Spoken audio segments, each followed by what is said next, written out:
Hey everybody, how's it going? I hope your new year is going well so far, and today we're going to go over a few life hacks when it comes to driving and using your car from day to day that may be pretty obvious to you and not at all to some others. So let's go through and hopefully we can make your driving experience a little bit easier.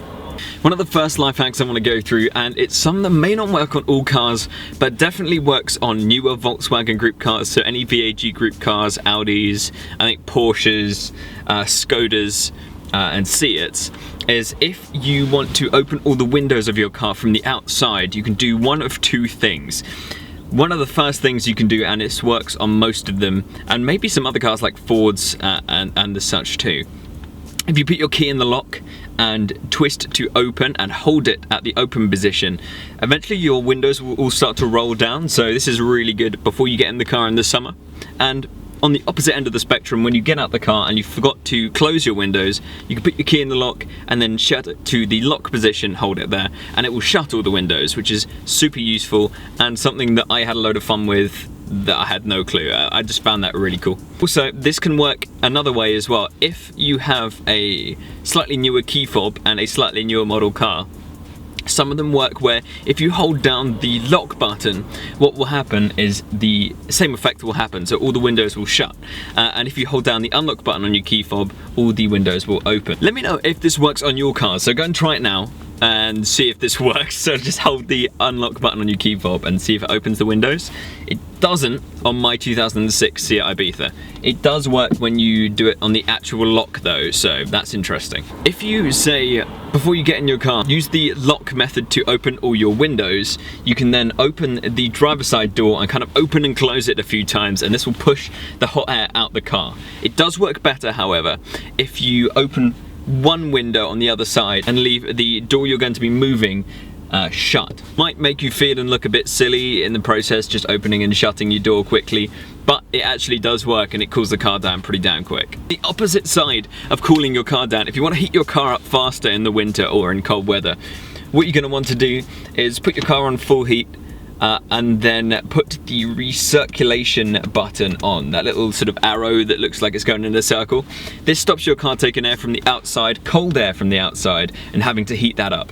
What this does is it then means that your car just heats up the warmer air that's already inside, and it will get the inside heater going faster. It means that it'll sort of start to get warm in a matter of like a minute or two, rather than 5-10 minutes that it would normally take having to heat up that cold air. Keep in mind though that if you are particularly wet or steamy or anything like that, the inside of the car is going to fog up a lot faster. So you may need to, after 5-10 minutes, turn the circulator off, turn it onto the window clearing mode as well, because you don't want to be driving around with it all misty and steamed up. Be careful with that. If you want to demist the windows faster as well, turning on your air conditioning will help that, because it kind of dries and dehumidifies the air.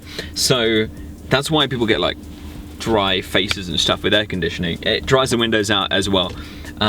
So if you want to dehumidify the windows, air conditioning, good stuff. One that everyone knows by now, but somebody might not, is have a look at your fuel filler cap. The side the gauge is on, or the side the little filler cap sign is on, is the side that your fuel filler cap is, which makes it easy. You just go like, oh, where's my filler cap? And you look at it and it's there. It helps if you like switch cars a lot. If you're in like a parent's car, you're in like a brother's car, or someone else's, a rental or something like that, just go like, oh, it's on the right, or oh, it's on the left. Easy. So this one is sort of a life hack slash safety tip, and one that I don't see mentioned that much, and it's your wing mirrors aren't designed to be looking at the sides of your car. As pretty as the sides of your car may be, you need to move them as far out as you can. What this does is it makes sure that you see more of your blind spot. It won't solve you having to blind spot check, so you'll still have to do that. You'll still have to look over your shoulder and check, but it might just show you an inch of a car that you wouldn't see otherwise and stop you driving sideways into it, and make sure that you almost can't see the side of your car at all, and you can see all of the road, which is important. Every little bit helps when it comes to visibility, so hopefully this will just save you maybe one or two scary moments. If you're a car nut, you have a sports car or just care about looking after your car at all, keep one of those flexible buckets in the back of your car. Bits like microfiber towels, spare engine oil, coolant, washer fluid, and that kind of dry wax stuff that you can use to scrape off bird poo with microfiber towels. Not scrape, but you know what I mean.